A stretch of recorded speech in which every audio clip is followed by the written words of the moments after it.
Welcome to the Virtual Memories Show. I'm your host, Gil Roth, and we're here to preserve and promote culture in this benighted age, one weekly conversation at a time. You can find and subscribe to this podcast via Apple Podcasts, YouTube, Spotify, and a whole bunch of other venues. Just visit our site, vmspod.com, to find more information, as well as our RSS feed, which you can plug into any podcatcher so you never miss an episode of the Virtual Memories Show.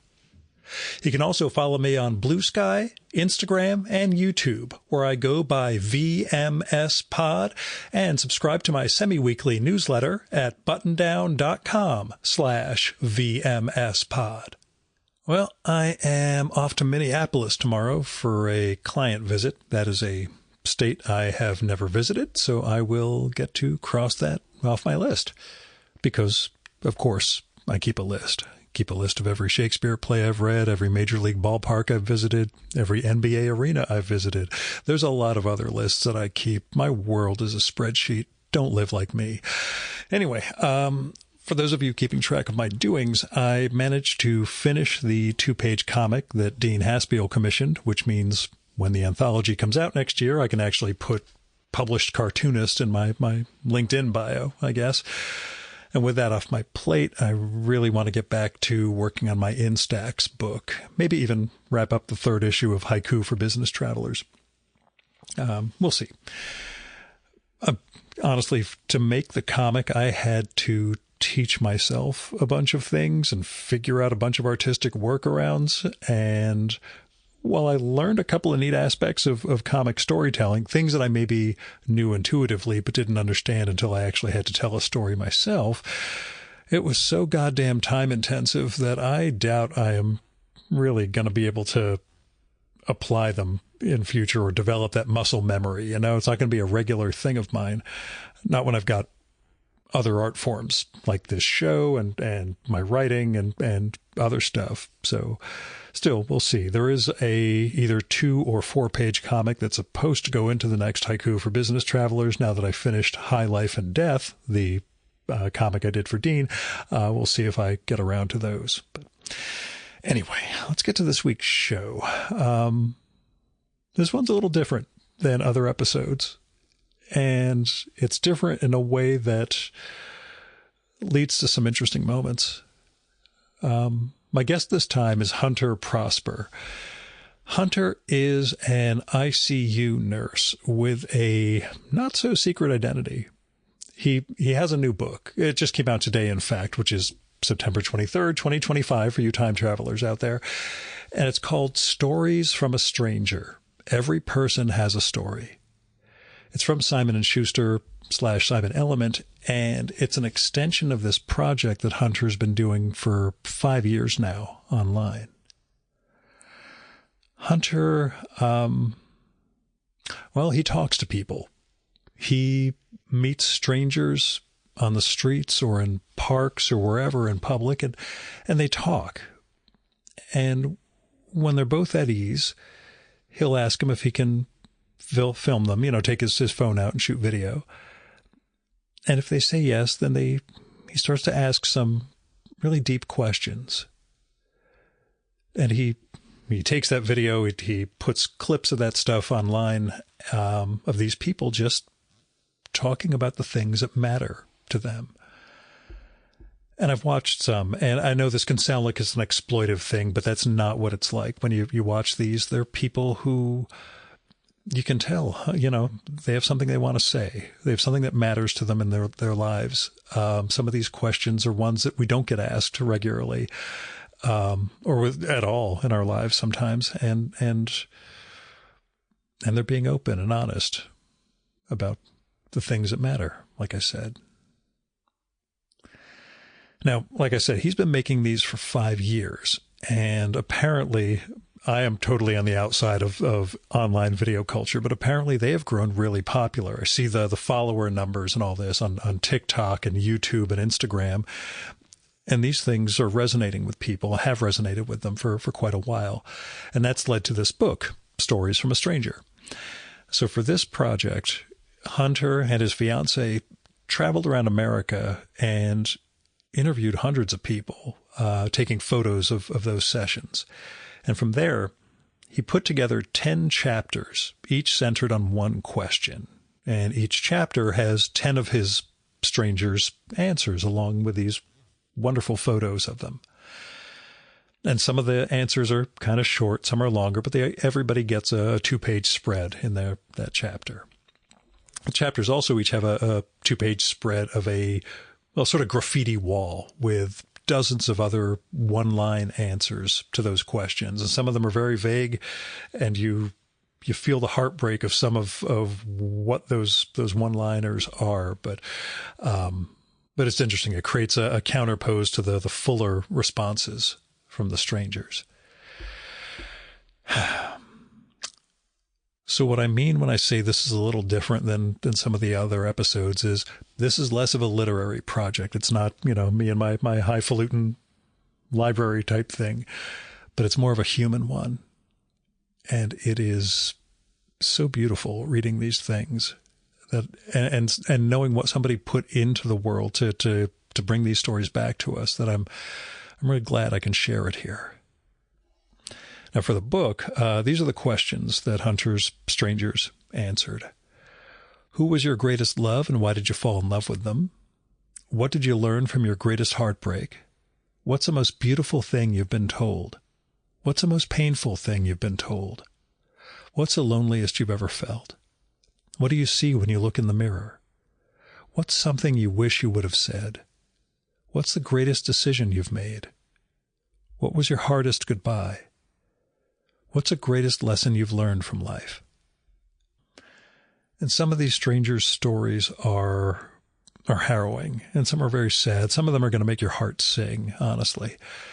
But the whole project Hunter's engaged in is wonderful, and seeing how it comes together as a book, it's a blast. And the design and the production are gorgeous, which we'll talk about. But it's the overarching message of it all. You are not alone. No matter what you're thinking, you're going to find some resonance in these pages as somebody has felt something that you've felt.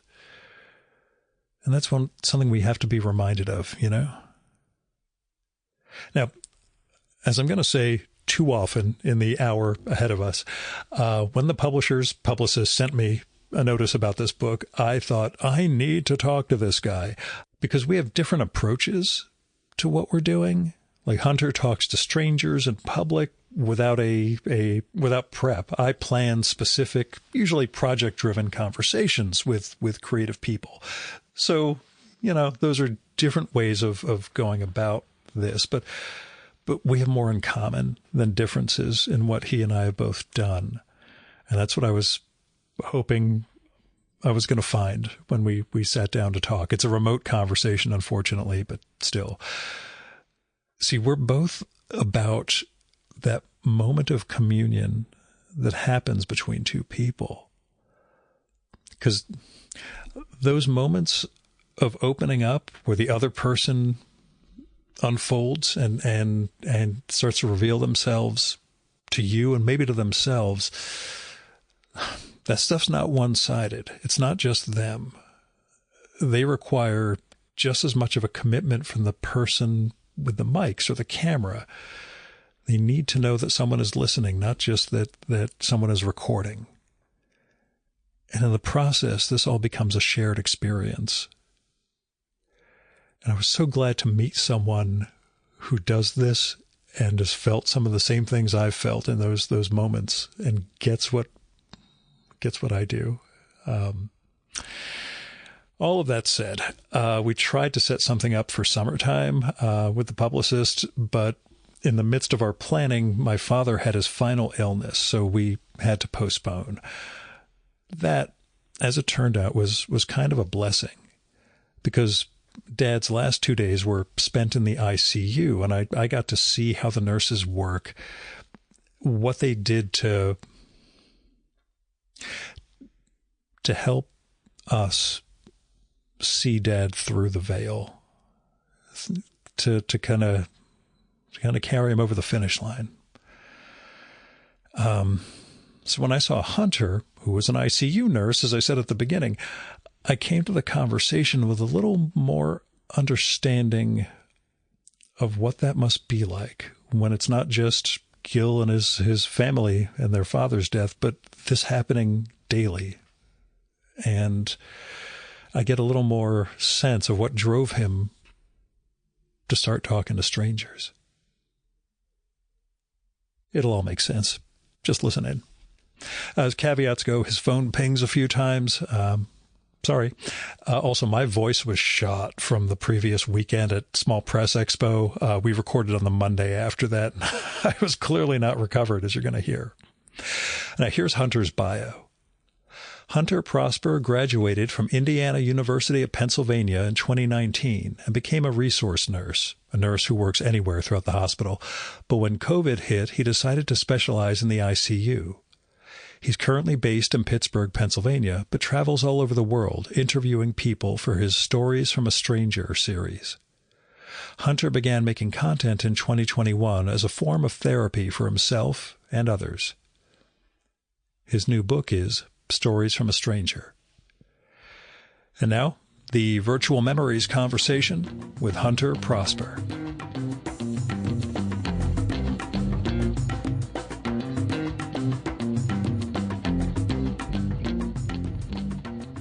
I know you recount the story in the intro, but tell me how Stories from a Stranger started. The initial project, and then we'll talk about the book too. So yeah, no, of course. The initial project started because I was working in the ICU, and I still currently work in the ICU. So I guess I should probably backtrack, Gil. Sure. I graduated with a nursing degree in 2019, and then I went right into resource nursing. And resource nursing is where you go all over the hospital. And one of the floors I went to was the ICU, and I happened to fall in love with working in the ICU because of how intense and how you were able to really use a lot of medicine to help the patient. I thought it was like the highest level of nursing that I wanted to do. I thought that's what I wanted. Yeah. Once I got into the ICU and I was actually working it, not just picking up random days, I'd realized that I was starting to get burnt out from listening to people's stories, because when I listened to their stories and then had to do CPR on them, I wasn't able to disconnect the two when I went home. That's all I could think about. I would be connected with someone, then we'd have to paralyze them, or they showed me a picture of their little kids, and then I'd have to sedate them, put them on, intubate them and things. All these things were going in my mind when I got to know someone. And so I wanted to stop getting to know people. After doing that for about a year, I reached my breaking point, and one day I just went outside and I started talking to a stranger. And then that's kind of how this began. How did it change? How did you, what did you start to realize in the process of talking to others? And then what was the point at which you started sharing it with other people? Yeah. So I had realized that I always loved talking to people. And then once I got in the ICU, I started to detest having to hear people's stories, because I knew that I was going to lose them. And that bled into my personal life. I started not wanting to talk to my mom. I didn't want to talk to my friends. I didn't want to talk to my family. There were a lot of people that I no longer wanted to talk to, because my subconscious was telling me that if I got close to someone, I was going to lose them. And then that's whenever I went outside and I met this random stranger. And without my phone, without anything, I just struck up a conversation, because a conversation is something that I lacked for so long. And after starting that conversation with her, we spoke for about an hour. And then from that point on, I was just like, I want to keep doing this. So I kept going outside. And then eventually I was like, let me take my phone one of these days and let me record one of these conversations if the person wants. So I walked up to a stranger. I met them. I told them what I'd like to do. They said, yeah. I pulled out my phone, and the rest was history. Did you find that people talk or act differently when they're on a phone, when they're being recorded? Did you notice any shift the way that happened, or did it become kind of natural? No, yeah. And I think that I kept it pretty natural because of the cell phone. Like if it was a big camera or in a big microphone, or if I had a big team with me and there was a few people, I feel like that would change the dynamic. But because I think we're all so used to seeing a phone now that whenever I pull out the phone, it's not right in their face. It kind of rests on my chest. And then the person is looking at me in the eyes. I'm looking at them in the eyes, and we talk for an hour to 3 hours sometimes. And you really get lost and you kind of forget about the phone. Maybe the first minute or two, the phone is there, but beyond that, the phone disappears. cool. I have the same thing when I'm doing in-person ones, and I only did in-person until COVID when I had to start doing remote like this. Yeah. But even now when I go back to in-persons, there are 2 tripods with mics, cables, 2 recorders, and people still tell me, I forgot we were recording this. I'm like, that's the power of just having a conversation and looking at the other person and really, and as opposed to right now where we're looking at a couple of screens, but still, just getting to read the other person, kind of understand who they are and let them unfold in front of you, I guess. Yeah. No, agreed. Yeah. So how did it change? What did you start to learn? How did it heal you, I guess? Well, those are 3 very different questions, I know. Yeah, no. Yeah. To tackle each of those. When I had spoken to the first person without me recording anyone, it almost unlocked something in me that I had buried deep, deep down, which was I do love listening to people. Yeah. And then beyond that, it taught me that every stranger has a story. It's something that I kind of was a little bit aware of, but now I'm keenly aware of it, knowing that no matter who you are, you have emotions that I have felt. Our experiences are all different. I can't speak on the same experiences that you went through, but I can certainly speak on the emotions because I felt love and you felt love. I felt anxiety, you felt anxiety. And that connectedness makes me feel less alone when I'm anywhere in public now. How did it feed back into your work at the ICU? Well, it kind of gave me 2 cups that can pour into each other instead of 1 cup that was being overflown. When I was working in the ICU, obviously that was burning me out and I wanted to stop doing it. But then being able to listen to these people's story and realize that there's things beyond just meeting someone. I guess, how do I want to put this, Gil? I think this really taught me that these people don't have to pass away in vain. And these experiences don't have to be something that was in vain. When I was working in the ICU, I think I didn't see a point to it. I said, why am I listening to this person's story?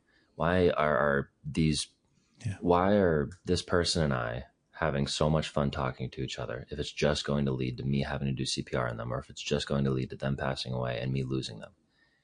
And then doing these stories where I go on the street and talk to people made me realize that there's so much beauty in the story itself, that there's a point past just being with each other in the physical space. You know what I mean? It's I get to carry on what they taught me the rest of my life, and there's beauty in that. And when the person, were to pass away, that wasn't wasted time. That was a beautiful moment. Yeah, it's I have a series of stories that sort of relate around the podcast on my own life around that sense in which we learn and extend through time, and that we bear witness to somebody else's life. Like there was one time, and I've been telling this story a bunch over the past weekend because of an event I was at. I showed up and the guest was dead. That's the only time that has happened. But 2 years ago, I got to this guy's apartment. There were 4 days worth of New York Times in front. And it was unfortunate. The police showed up, broke in, and found he'd died several days earlier. But wow. What happened was, he was this gay writer and editor, 80 years old, had done a lot of eulogies for men who had died of AIDS over that big span, 80s, especially the 90s. Yeah. And I had to go in. I was sitting outside the whole time trying to help the police identify. So I didn't know the guy. I was just trying to find some name in the acknowledgments of his book that they could use to find a person to contact. And then I made an excuse to go inside, but it was really my thought was that someone should witness, not just somebody who's a cop or a medico who's there to bag him up, but somebody who knows who he was, even if it's just secondhand from reading his stuff. And his family, I did a whole monologue thing about it the next morning in my emotional devastation, and his family and friends were happy. Even though they'd never met me, they didn't know who I was, they were glad that someone was there to see him before he was put in a bag and taken away, someone who understood. And on the flip side, my father died 2 months ago and spent the last 2 days in the ICU, and talking to the nurses there helped a lot. The knowing what they go through and then hearing your experiences, it was meaningful to me that I know they had seen this happen so often, but that they were able to treat my family and my father with a degree of dignity and caring. It showed me how tough your job was, and I could understand where that burnout can really come from. So I'm glad you found this solution, and found it in a way that can flower with the rest of the world, that can open up other people's lives too. Which isn't a question, but that's just me kind of rambling on, as I tend to do. No. Thank you for sharing that, Gil. And I'm sorry about your father. It was coming, but there's no, you've seen it at the end, and the final week in the hospital was annihilating, and our relationship wasn't great, but it's still the absence afterwards is something I've been reckoning with for 2 months, even though we didn't have much before that. It's still one of those, being there for the very final moments is something that, by sheer coincidence, I experienced, but anyway, this is where Gil starts to go off the rails a little bit, which again, you're accustomed to from talking to other people, but,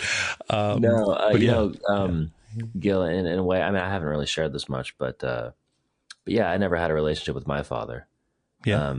Actually, like zero. It's always been just my mom and I. And so, I think I understand a little bit about what you're saying. It's like you don't necessarily need to have a relationship with them. It's like you come from him in a way. Like you are 50% of him.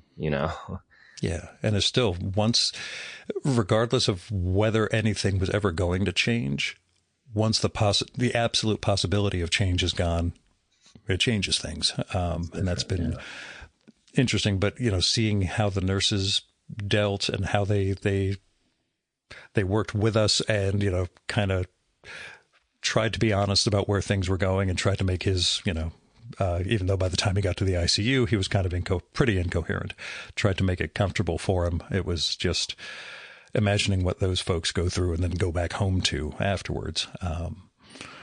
It's why when they mentioned your book and your history, I thought, boy, there's going to be some weird conversation that comes out of this. That's a poignant thing that you said about how whenever you don't have the option for change, then it kind of changes things, because, having your father there and, you guys have a very sour relationship, but at least someday you can have in your head an idealist form of what's going to happen someday. But whenever that person passes, that officially has to go out the door. You have to live differently. It's been a thing. It's something I'm negotiating my way through, but, it's like when my brother arrived, and he lives out in St. Louis, so he comes out to New Jersey for the last couple of days. And it was my dealing with Dad in the very direct, what is happening to him. My brother's thing was talking to the ICU nurses and doctors to find out what the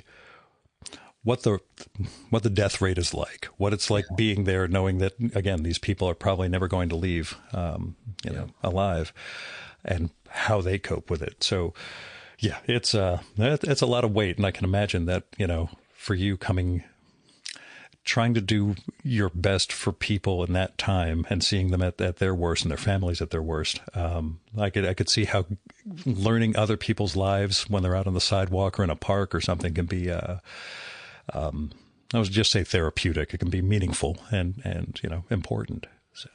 Yeah, no, I agree. And I'm happy that I was able to find this outlet, because then it gives me such a deeper appreciation, or I should say it allows me to reappreciate the ability to connect with my patients. Like you said before, it's painful to have to learn someone's not only name, but their whole backstory, and then do medical actions on them. But ever since doing this type of video style, I love listening to my patients' stories. I want them to tell me everything about their lives. And if it is to end with something where, they pass away, it's now something that I find great solace in, that I had the opportunity to listen to them.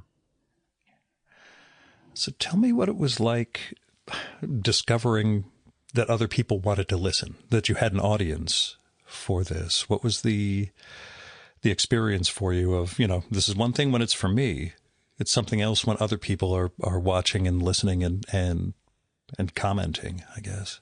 Oh, Gil, it was surreal because before this, I had just had social media because I was just a human living on the Yeah. world. Like everyone just has social media, and I just had it for my friends, and even then, I didn't use it much. So to see me get anything beyond like 2 views on a post, I was like, "What is going on here?" And then to get the DMs from people in the comments, it was just so beautiful. I realized that I wasn't didn't feel like I was just making content. It felt like I was making something that was necessary for obviously me, but then people that were watching the video. It just felt like every single video I was making, the right people were watching it, and it made me want to keep going for sure. Did it ever feel like either pressure or responsibility slash making sure it's not about you? Was there any, I've got to make sure I'm doing this for the right reason moment, Yeah, sort of moment of weakness around that stuff? Yeah. honestly, Gil, I'll say that selfishly, like all of these videos are for me. Like a lot of Sure. these questions that I ask, they're because I want the answer to, or they're because I'm too scared to answer them. And talking to these strangers, watching them get therapy from the conversation gives me therapy. So I've never had to think about appealing to an audience because I just want to appeal to myself. And I got really lucky being able to do that. And I know it sounds kind of cliche, but in all actuality, like I am a nurse. I'm a nurse first. I didn't start, when I was very young as like a childhood star Yeah, or I I'm got, going to be the kid with a ring light for his 5th birthday. Yeah. exactly, exactly. Like I never had to live life without knowing what it is to work a real job or work something that is so humbling and helping as nursing. So at the end of the day, it's very easy for me to tell myself, like, you're a nurse first. And so if I'm making videos that maybe aren't performing well, that's okay because I'm making them for myself. And if this were to be something that were to end, that's okay because I am a nurse. So I don't have any fear making new videos or making different types of videos or making videos that just appeal to me because I don't have any restraints like that. That's always and I don't I have a day job. This is what I do for love. Yeah. And it's one of those things. Anytime I think there's a guest, oh, this is going to be a gigantic download. It never happens. And it's one of those things that always tells me, Gil, just record with people you're interested in. Because when I got the pitch for this and the book, I thought, this man and I are going to have a lot to talk about. We're approaching these things differently, but, or we're approaching, the sorts of people we're talking to, I'm targeting because of, artistic projects and such. Yeah. But what it's about is having the conversation. So how did you, I don't want to say settle on a sort of list of questions, but how did you develop what you wanted to ask, as a sort of baseline for how conversations should, not a playbook, but, where'd you come up with your questions, I guess? What did you settle where you did? Yeah, of course. Well, all of these questions are the same questions I'd ask my patients in the hospital. And they're always questions I'd ask because they always elicited such beautiful responses because they were open-ended and the person could answer them in any way. And it's kind of through trial and error, putting in 13-hour shifts 4 times a week for like years, talking to hundreds to thousands of people in the hospital, just knowing like, oh, this is a beautiful question because they have a lot of beautiful answers. And so as long as I'm asking a question that is open-ended, that's the question that I want to settle on because I know that in the hour to maybe even 3 hours that I talk to these people, every question is going to be answered, if that makes sense. No, I get you. Is there a particular one that kills? Is there one that you just know this? I'm not going to ask this first because this is the thing that people really need to feel comfortable before they're able to talk about. Yeah, well, it's all of these questions are like that. So whenever I talk to these strangers, I'm talking to them, like I said, for an hour to 3 hours. That first like 20 minutes is quite literally idle conversation or letting them just lead the conversation how they want. Talking about the day, talking a little bit about their life, what's their passion lately. Just conversation is in many ways a dance. And if I'm going to walk up to these strangers with a camera in their face and just shout like, oh, cry, give me your deepest heartbreak, cry for me. Like, come on, it's not going to work. Instead, I walk up to these people with, my phone in my pocket and I just say hi to them and we talk and I kind of tell them what I do. They tell me what they do. We have sort of a dance with conversation. and I bring up how I interview strangers and I'd like to interview them. And they say yes. We talk a little bit more, and then I pull out my phone. And then we can kind of get into talking a little bit more, however they want to. It can still be idle conversation, though. So I do think that every single one of these questions is so extremely powerful, and in many ways loaded, that I think it's important to kind of start the dance with someone slowly. Yeah. Yeah, I'm sorry I dived right in with ours, but I figured you were under time constraints. Little did I know we were going to be able to meander around. No, that's how it goes. And it's different. You know, this of course is a podcast. Like, it's very intentional. I'm keenly aware that whenever I'm walking on the side of the street, these people are just maybe going to work. Maybe they're on a walk because they're stressed. Maybe they're going to see one of their friends. Like, they weren't expecting a conversation at all. And that's what something I have to be aware of is, how can I expect someone to tell me their life story whenever they were just going to get groceries, you know? It's a weird one, because I think we come from, you and I are different people. As you mentioned, you have always liked talking to people, and that started to fade. I developed things a little differently in terms of what I do, but what did it take to learn not just to listen, but to let the other person know that you're listening? Did you feel like that was something you really had to cultivate, or something that started to happen over time with these? I think, we all have a nature about us, right? We all have things that we're naturally good at. And I think one thing that I'm naturally good at is listening, because I get so much fulfillment out of it. Like I said, it's sort of like a selfish endeavor. I love watching people be happy because they get to tell me about their life. It's always been my mom and I growing up. And I think that, she was ostracized because she was in her 20s as a single mom in a small town. And I think that we had each other to talk to a lot. A lot of times it was just her and I. I was the kid without a dad, and she was the woman who didn't get married and had a kid. Like, we both were kind of with each other. And I think because her and I were always alone together and spending so much time, that she was like, or I guess we both were like, let's talk to each other and listen to each other. Let's hear what we have to say. And it was especially impressive for her because, she had to work multiple jobs and go to school and stuff. I was kind of just a kid waiting to talk and listen to her. Mm-hmm. Yeah, for me, I came from parents who did not exactly listen. So it was part of the conversation used to be waiting until I could jump in to say something, and learning to really step back and just let people unfold, but let them know that I'm not just waiting for them to stop. That was something that 12 or 13 years of doing this show really, really taught me over time, that people appreciate knowing that the other person's listening, which I guess gets us to the whole, the idea of this being starting as video and now becoming a book, what it's like seeing it in print, seeing it codified in a way that video still has that, we'll say, ephemerality to it. What's it like for you having a book of your interviews? Yeah, I think you hit it right on the head there, Gil. It's like, this is the medium that has stood the test of time. It's quite literally, as a human society, one of our oldest mediums, whereas video is quite literally one of our newest mediums. So, not to say that video isn't going to maybe potentially stand the test of time, but right now I know that books last. It almost feels like a sense of forever. And I like knowing that these people's stories, these strangers' stories, and the lessons that can be learned are in a medium that can be consumed for maybe decades, hundreds of years. It's kind of, it enamored me to say, like, oh, these will last. These will be here. Yeah. Whenever the sands of time keep going, they'll go on top of this book. It'll be all right. Yeah. If somebody changes video algorithm, codecs or something, the book won't disappear. Exactly. Yeah. Exactly. Videos might, we can't play these videos back anymore because storage doesn't work the same way. But yeah, the book is the book. It's, how did the interviews for the book differ from what you did online? Or were they, it doesn't sound like they were solely cultivated from online, or for the video interviews exactly, but yeah. How did they come together? What I did for this was, my fiance and I went all over the country and we interviewed hundreds of people. And it's sort of, the only way it differed was because two things. One, my fiance was with me.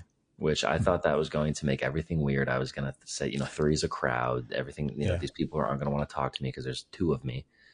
In reality, it made these people open up a lot more. I think maybe even she'd do a better job of getting people open up than I did. But in many ways, I think people were just happy to tell their story. And I don't think that's crowded by one or two people. Now, there's certainly a point of diminishing returns. You can't have like a giant team with you. But my fiance was there.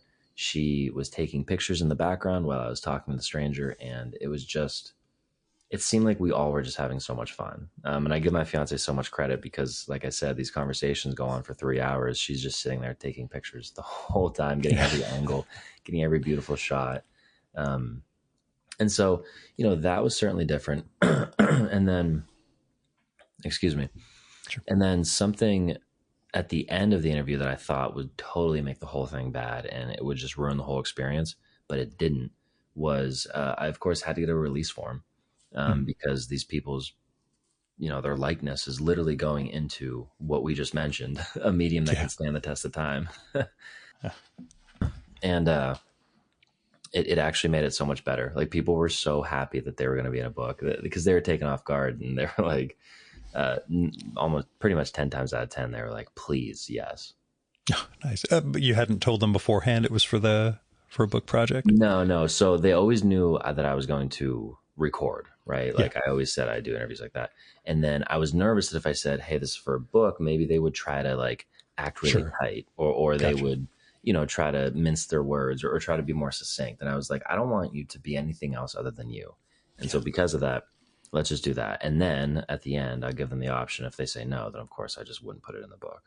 Right. I had no idea. And I wasn't sure even with the videos, how much you have to get clearance from people and make sure you have permission for everything that's going on. But of course. Yeah, that's well, again, I'm glad to have seen it. And as a guy who just can't watch video, I actually don't have a TikTok account. My wife was showing me your stuff once I said, oh, he's huge over here. And I just never touched TikTok. Yeah.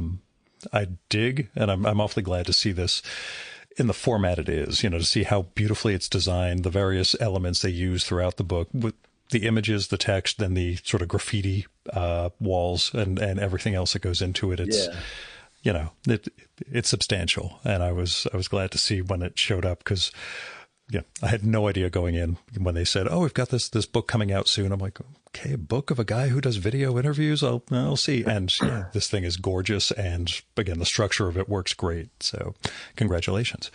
Did you have input in those terms as to what it was going to be, or was it really working with editor, working with the designers and trusting, they knew how to do their job? Yeah, no, I had a lot of input actually. I had a large amount of input, way more than I thought I would have. To the point where I was like, oh no, this is truly all my book.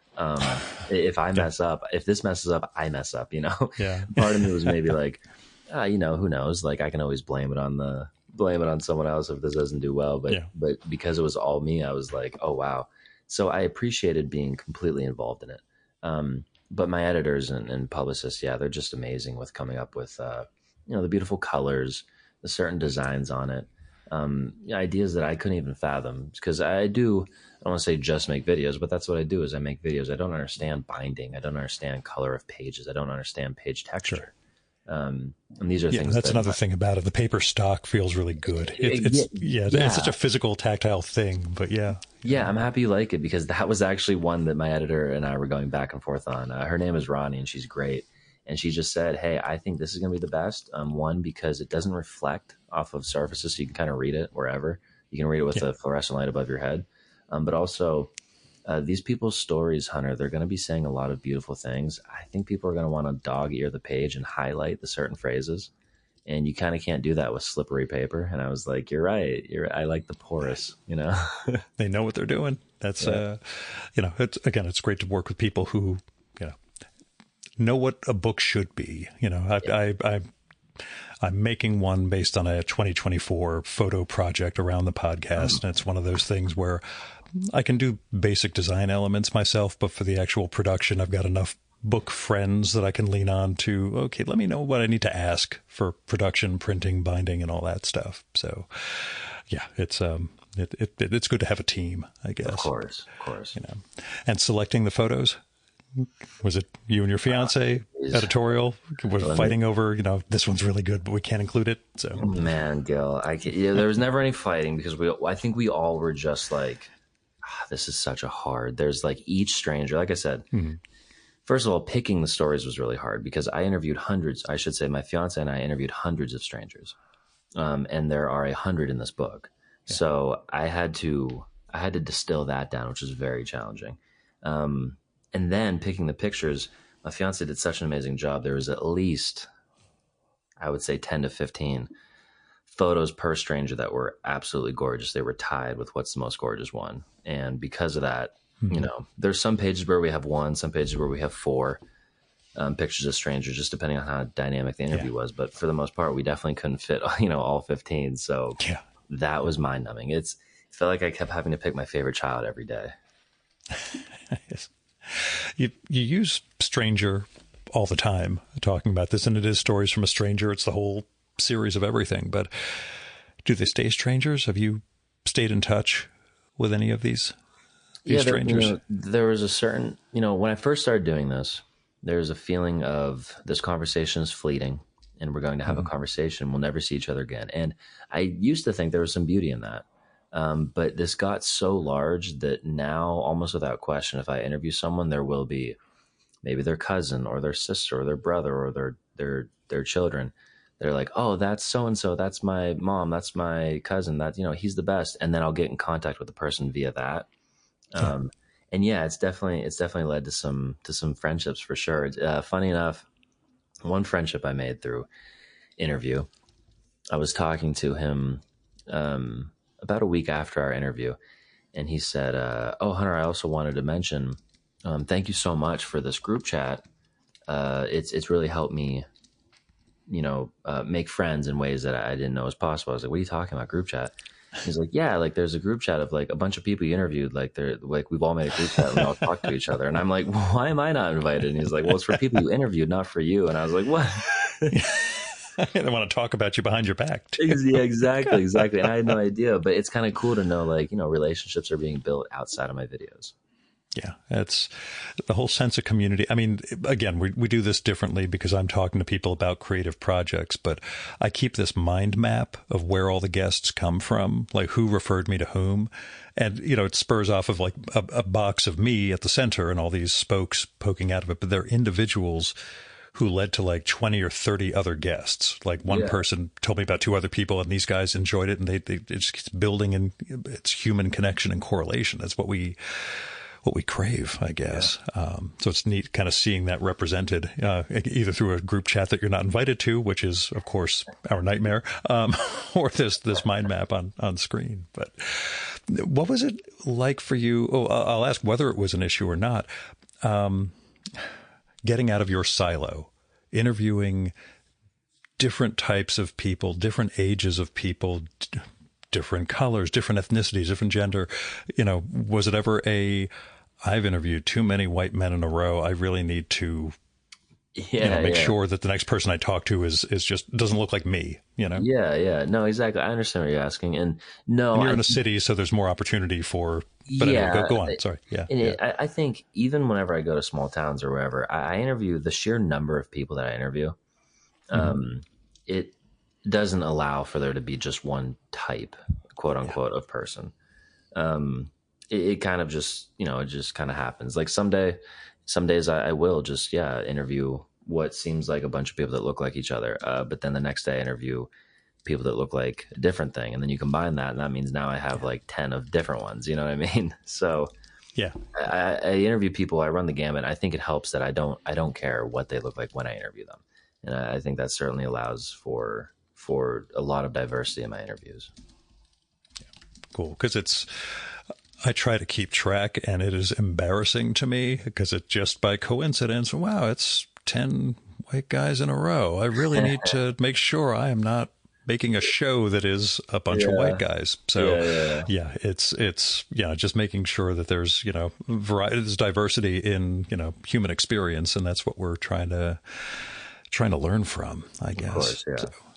So how's Yeah, your and I family think feel? Oh, also, sorry. Go on. Yeah. yeah, not to interrupt, Gil, but I think also No. that's why I love this book so much, and that's why I love doing this so much, because it does also show that there is a lot of shared experience as well as different experiences.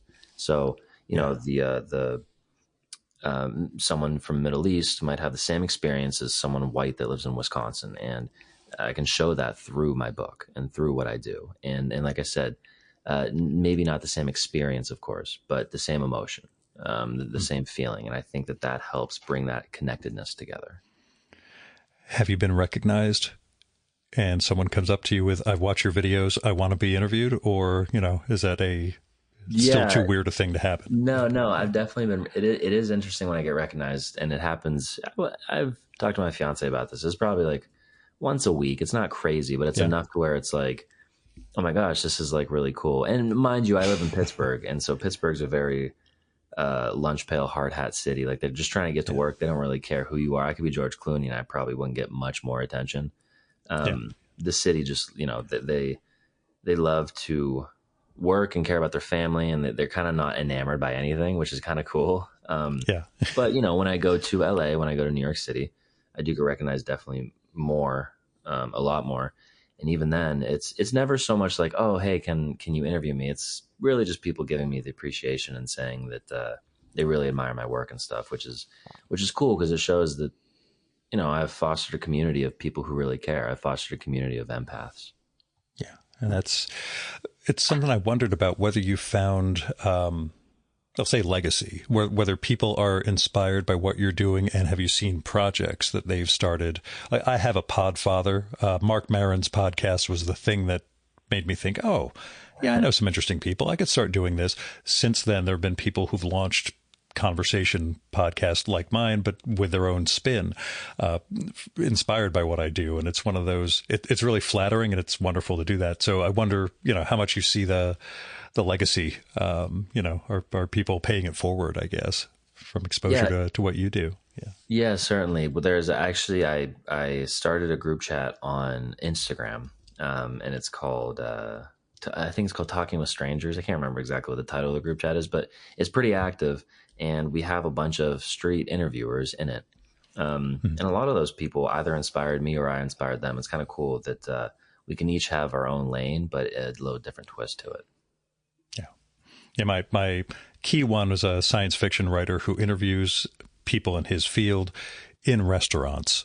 And that's his thing. Cool. It's Eating the Fantastic. Scott Edelman does this one, and it's great conversations with dishes clattering and all the food and everything else going on around it. And it's just, his approach works great. He's found his lane for this stuff and has managed, I think, a couple hundred episodes at this point. So, having the staying power and the willingness to stick with something is great. So Yeah, no, for sure.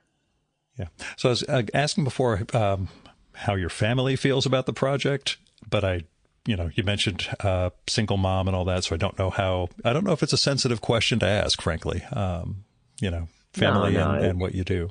It's not sensitive. Yeah. So at first, I mean, my mom was very shocked and very scared, being her only child, and it just being her and I. She was always very, very worried about me, maybe even more so than like a normal mom. But yeah, seeing millions of people watch one of my first videos, she was certainly frightened, because she didn't really know what that meant. yeah. Where does it go from here? What does this mean? Like, so many eyes are on my baby boy. I'm very nervous. And even to this day, I think she's a little bit nervous about it, but I think she understands that, I've been doing this now for 5 years, and I've certainly built a community that is centered around people who really care about other people. And I think because of that, it makes her feel a little bit more at ease about it. Were the COVID era interviews, and I know we're still in the COVID era, I understand, but you know what I mean, like the heavy era, were the responses then, do you feel they were different than the way people respond nowadays? I think our psyches were really messed up. So, sorry, go on. Yeah. No. I think there was definitely, I think, more need at the time that flamed this fan, or I guess I should say that fanned this flame. But in the beginning, no, the conversations were the same. It was a little bit different because there was masks. I'd walk up to a Yeah. stranger and we'd have masks on, so that was a little bit different. But beyond that, I think people, and this is kind of a testament to humanity. It's like no matter what we go through, we want to tell our story. No matter what we go through, we want to listen. And so that's why I feel like the conversations are very much similar to even what I would say was a pretty dark moment. Yeah. Yeah. There's a lot of forgetting. And for you and the job that you had, there's no forgetting what the time was like. So, I just wasn't sure if people were either more emotionally raw back then or too shell shocked to really get at what they should have been able to open up about. But I'm glad it was, the humanity wins out over everything else. Always. So getting sponsors, did you feel weird? The idea that people were actually, that it grew so much that people wanted to get involved on a commercial level. What was that like, I guess? Oh, it was so weird, but it was really reassuring to see these companies let me lean into what I wanted to do for the advertisements. And that's kind of a rule that I always have for advertisements is it's not just me trying to promote a product and saying, hey guys, buy this. It's actually never that. It's always, the campaigns are social impact campaigns that I'll do. Yeah. And it's really cool to see these brands and companies lean into things like that. I guess it's kind of cool to see goodness prevail on the internet whenever it kind of seems like all we want to watch is a car crash. It's kind of cool to show proof of like, hey, no, sometimes people want to hear a good story. Yeah, that was watching a couple along those lines. I had not just that it was organic, but that it was felt, like Airbnb stuff felt like this is something where you actually care about how this person's going to respond and what this means and how they're going to feel about it all. So yeah I just, again, my day job takes care of the money side for me. So I've never had to think about, any sort of sponsorship or what it would mean to get involved with a company doing this. But, I'm glad you were able to do it with, a sense of integrity and some ethics and a way that actually furthers the conversation, Yeah. So what do you see when you look in the mirror? That's a good question, Joe. Where'd you get that one? Yeah, it just came to me of all things, No, I've always been very appreciative of the luck that I've been given in this life. And that luck, strictly talking about my health, strictly talking about the people around me, their health. We're working in the hospital. I see what life could be like. And there's almost seemingly nothing that dictates that sometimes. There are preventable diseases, of course, but sometimes you're born into situations. And I'm just honored and blessed to be born in the one that I was born into and to have the family around me that I still currently have around me. Because I could have had a lot worse family around me as well. But I was just, incredibly lucky. So, when I look in the mirror, I've always seen a lucky, I still like to say young man. So yeah, well, younger than me, which makes you young. So, yeah. Although as I joke, I have not cut my hair since COVID started. So I think between us, it's a good thing we didn't do this in person. Otherwise, we'd have gotten tangled and not been able to too much get hair, apart by the end.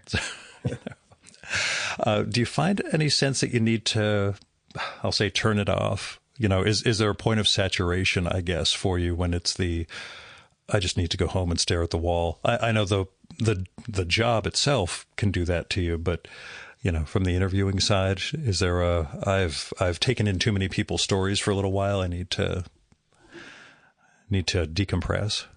Yeah, for sure. There is a point where my battery becomes depleted, but again, that's another thing that I'm really lucky with is that it is a pretty big battery. I can go for a while. And that's something I realized definitely while making this book. Interviewing those hundreds of strangers within a few months, that's a lot of people every day. And, that's when I started to feel it the most with that battery depletion. But even so, it just took me a day or two just to stay inside or just to go to the, wherever I was at the time. If I was at a beach, I go to the beach. If I was in the city, I just, go to some shops or something. And that's kind of all it takes for me to kind of recharge that battery. So yes, there is certainly a point where, I need to help myself. But I think that because I help myself so much by doing these interviews, I can go for quite some time. I wasn't sure if it's one of those don't make eye contact with people, leave your phone at home so you're not tempted to start recording. That's Yeah, sort of yeah. I just need to not be this guy for a little while. Yeah. So I know it's just coming out now, but what do you think of for a next project? Do you have any, is this, do you see this as a one-off culmination of what you've been doing, or did the experience make you think, there is another way of approaching this as a book? No, yeah, the experience I absolutely loved. I mean, while it was challenging, it was a challenge that I really accepted and loved to do. So, I mean, I would love to make more of these books, of course. I guess that just kind of depends on the response of people whenever they get the book, which I think they will absolutely love. But aside from doing more books, I think I'd like to do this medium that is videos in a longer form. When I started doing these videos, it was 2021. It was TikTok only because that's where short form lived. Yeah. I mean, I know Instagram does it now, but like it started on TikTok. And at the time, it was probably 20 seconds. And if it was 30 seconds, I was really nervous because I thought, this video is going to be too long. And now, almost without exception, it's, almost 2 minutes, most of my videos. Yeah. And it comes a point to where it's like, okay, these are starting to become like how long can these go? Yeah. And I would like to test that. I'd like to see how long I'm able to kind of make these conversations go, because when I speak to people, it's for hours, and I distill that down to the 2-minute video that you see. But there's a lot there. There's a lot of nuance in conversation. There's smirks, there's laughs, there's silence. And I do wonder what that would look like if I can go longer. So I think that's my next objective, is to, make more books. Yes, I'd love to do that. And also do a longer medium. Yeah. It's a function of doing this the way I do. I mean, I'll go back and play it back and take notes. And if there's something egregious, I'll edit, but it's the entirety of the conversation. And some of these go long, and that's a thing. I've had ones that are about 2.5 or 3 hours. I'm like, people trust me enough that if Gil had this conversation, this is going to be not worth listening to in one sitting, but worth listening to over time. But yeah, the silences, they can be as meaningful as anything else. I had this story once where a couple of years ago, I interviewed this older artist who basically left about 12 to 14 seconds of dead silence when I asked a question that he could have answered by opening up about something very, very, very, very significant about his life and who he was at the age of 88. And I just had I am not going to say a word. I'm just going to let this man decide what he's going to say without jumping in. And I left it when I put the episode up. I'm like, I could crop this down, but everybody should know what that tension was like in this person in that moment. Yeah. And, so being able to do that and really leaning into the totality of what you're doing, that's going to be, I'm looking forward to seeing that, whatever medium it goes, or whatever platform it goes up in. That's the sort of thing I'll break my embargo and actually watch videos of your conversations in that way. So. Great. Thank that. Yeah, no, and I agree. And there's power in that silence. There's actually a stranger I interviewed in this book. His name is William, and he talks about, what he learned from a heartbreak, right? And the girl that had broken up with him said that, great guy, everything, happy to see he's doing well, but she really thinks that maybe he should listen to this podcast about listening. And he was like, what does that even mean? So long story short, the story's in the book, of course, but long story short, he comes to the conclusion of like, there's power in silence. And when you speak during that silence, it kind of tells the other people that what they have to say isn't enough. And it's true. I remember that one. Yeah. Yeah, exactly. And it's true. It's like, let the person get out what they have to say, and then don't just listen to be well-mannered. Listen to actually care about what the person is saying. Yeah, I'm with you. Anything weird in your workplace around the fact that you do this? Were they ever, hey, this is something that's attaching a weird reputation to the hospital? Or, either are you invisible there, or is everybody cool with what you're doing?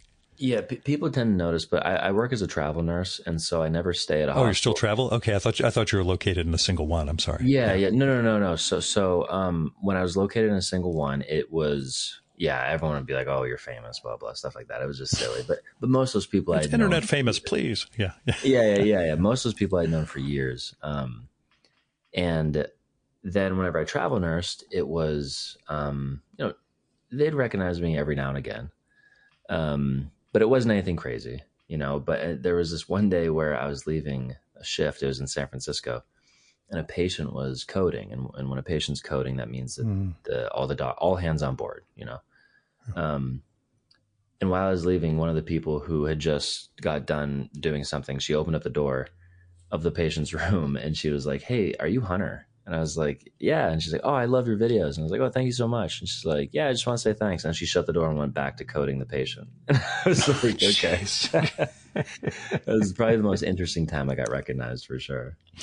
Yeah, it's got to be a strange moment to no, you take care of the dying guy. That's okay. But good Lord.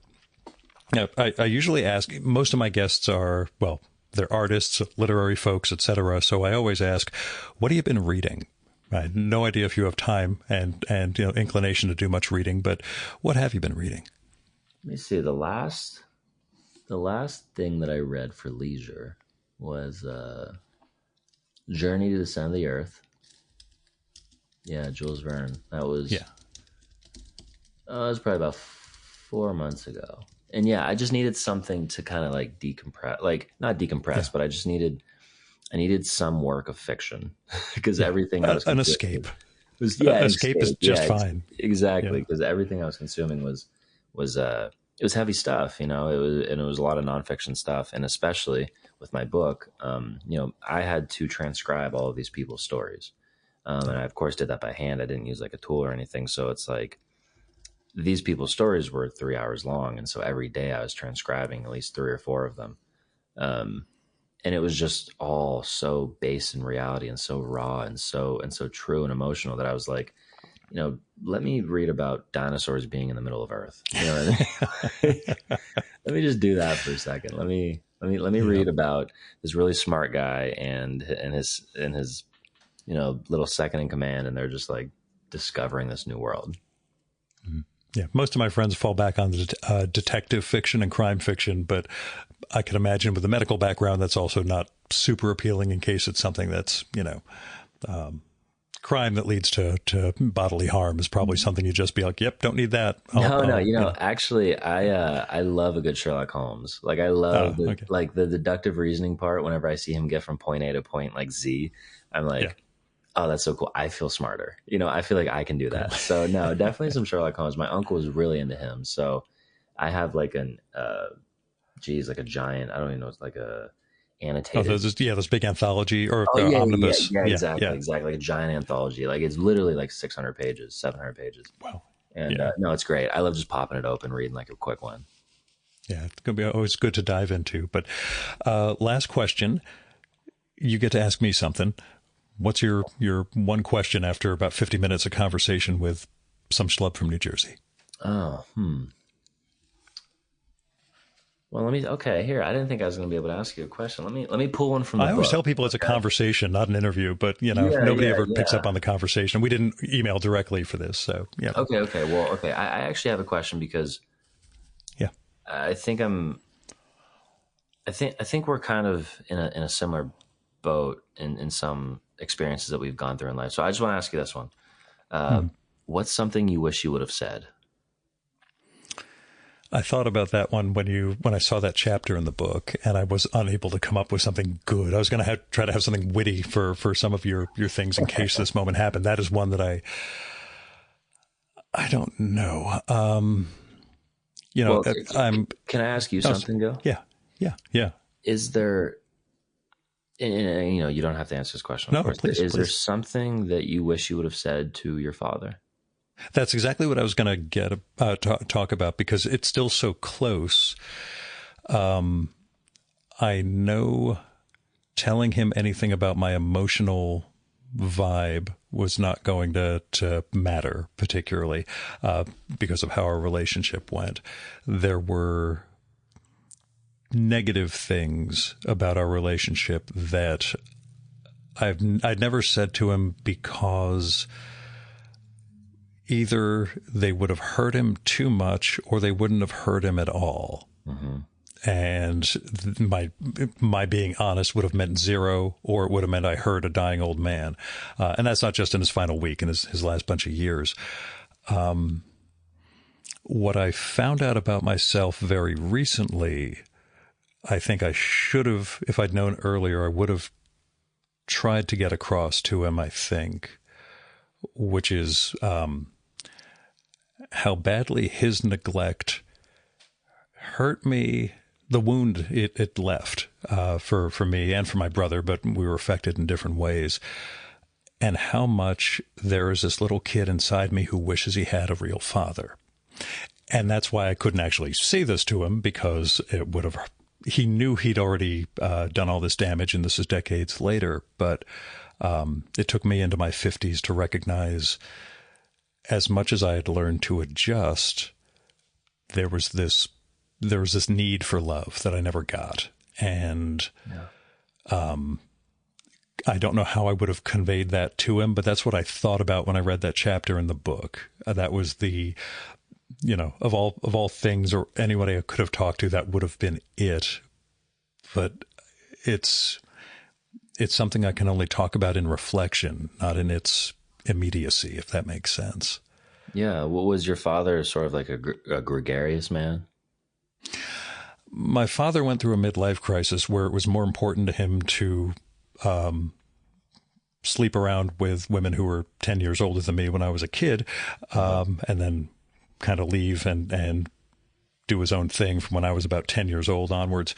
And so it made the relationship weird. I recently, when he was a day before his death, I knew where the love of his life from the 1980s, this woman who was 10 years older than me, where she worked. And I went to her workplace to just kind of tell her, I'm Andre's son, and, I don't think my father's going to live another day or so.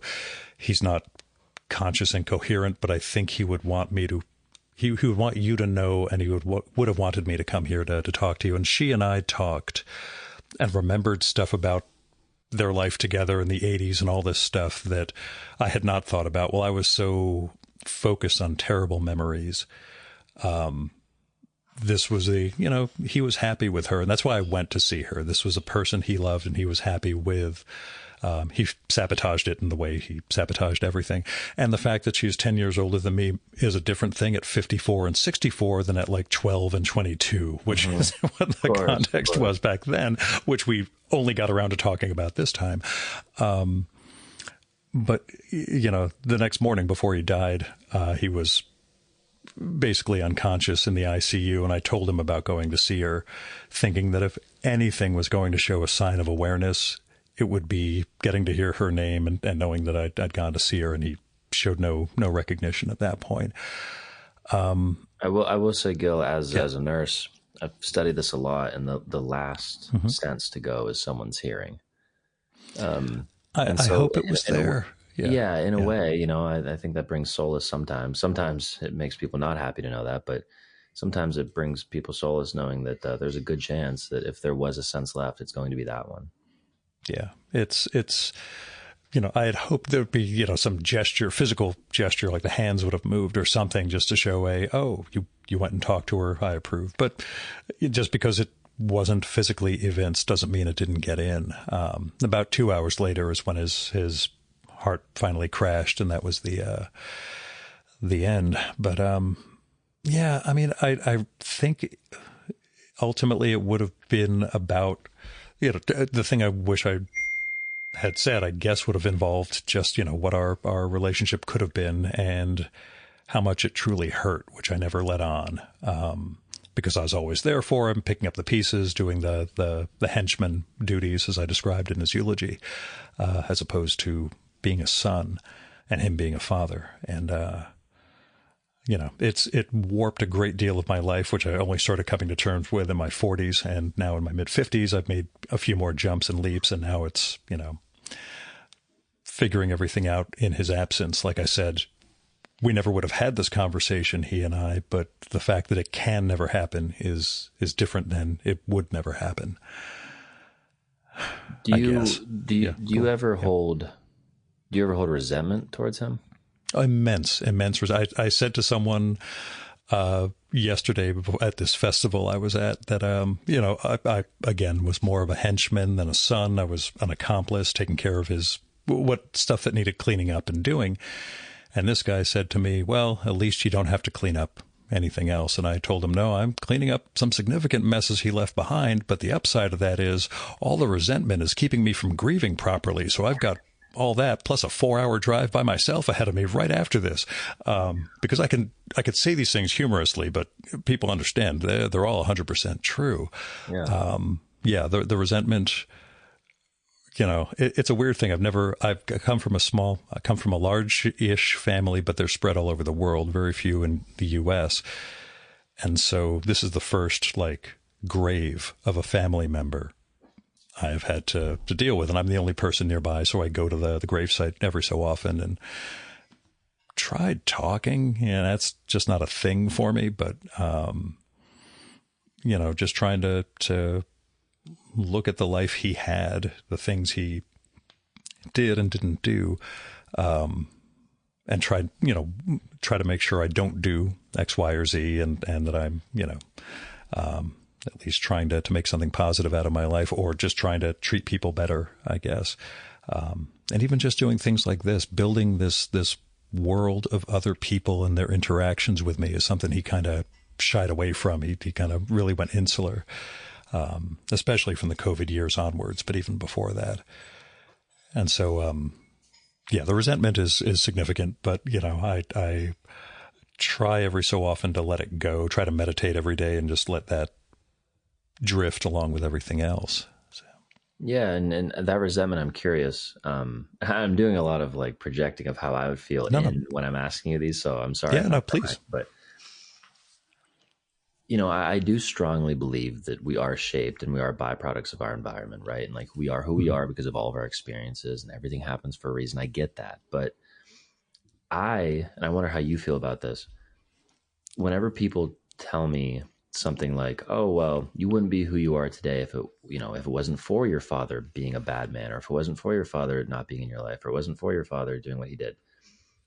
And then it makes me angrier because then I'm like, I don't want to give him any of my success. It's weird. It's I understand I'm here because of things that happen in my life. But the physical reason you're here is this, but exactly. Spiritually you're a different person. Exactly. Yeah. And it's I don't, I get it that yes, maybe him leaving me made me want to crave. I get all that psychology stuff, but I don't want to give him any credit. And that's not a positive. Yeah. In my case, that's something we call the dialectic. That's the negative lessons you take from things. You can start to build something positive after that negative. The story I'll tell, because neither of them are going to listen. My brother, when he and his wife were expecting their first kid, I said to him, Jesus Christ, Bo, what do either of us know about child rearing? We're raised by wolves. What are you going to do? He said, right now, all I'm thinking in any situation, ask yourself what Dad would do. Don't do that. Just as long as you're not doing that, there's a possibility you're doing the right thing. But if you're doing something and you say, Dad would have done this, chances are you're going down the wrong road. He ended up making a positive beyond that, but he did start with a negative. And that's part of my living is, my doing this is partly to, as we talked about, to listen and to learn from other people and to, I just did one of these a couple of days ago with a woman who went through horrendous physical abuse from her family. There's incest abuse and other things she suffered from her brother and family members and all this. And she's made this graphic novel or a big comic about that in a very weird style. And we talked about that and the way people relate to her and the pain they bring when they want to share their stories with her after reading this book.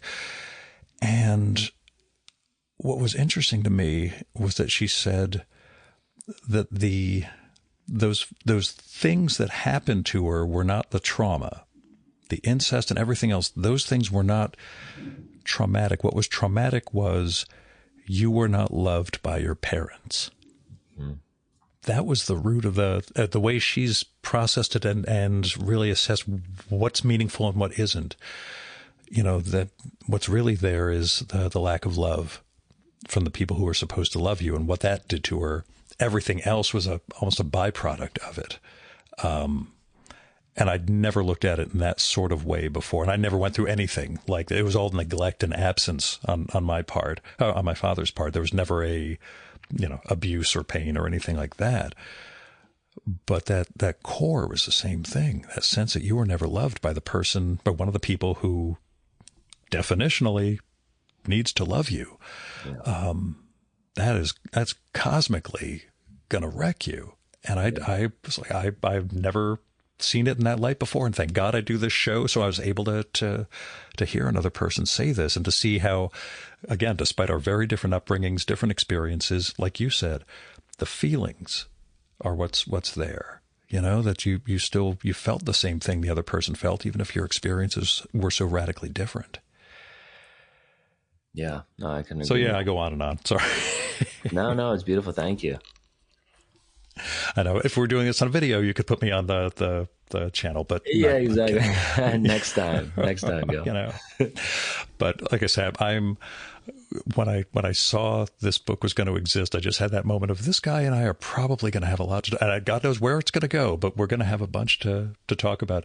Do you find do you find yourself regretting, oh my God, I wish I had my phone out right now with just sort of general conversations that somehow turn into this? No, you know what? I'm really lucky that no. And I can compartmentalize. Good. And yeah, I can see, and I actually know of people who do think like that. But no, I'm just really lucky. I'm lucky to be in the space again, that my headspace around this stuff is just so positive. It's so, I see the other side of it, and there are other man on the street people. I'm not the only person to interview someone on the street, and I know where some of their heads are, and it's a dark place. And I'm very happy that I don't have a predisposition for that. I just get excited to talk to whoever I'm talking to. And honestly, sometimes I'm happy if I have a really deep conversation, I don't record it. You know what I mean? Yeah, that was a lesson for me. And once I started doing this, that was one of those, Gil, it's okay to just sit down and shoot the breeze with someone. Yeah. You don't have to have the mics out. You can still, it's important to find those balances in our lives. But yeah, I'm awfully glad I'm glad you do what you do, and I'm glad it led to this book, Hunter. So, I'm hoping we get to talk again at some point, whether it's for a book or, walking on the sidewalk or just hanging out someday and kind of shooting the breeze more extensively about all this stuff. I agree, Gil. Thank you so much for the opportunity. And I'm happy we got to meet each other, even if it was just over online. Yeah. And maybe we'll both have cut our hair by then. We'll see. Yeah. We'll look a little bit more clean shaven.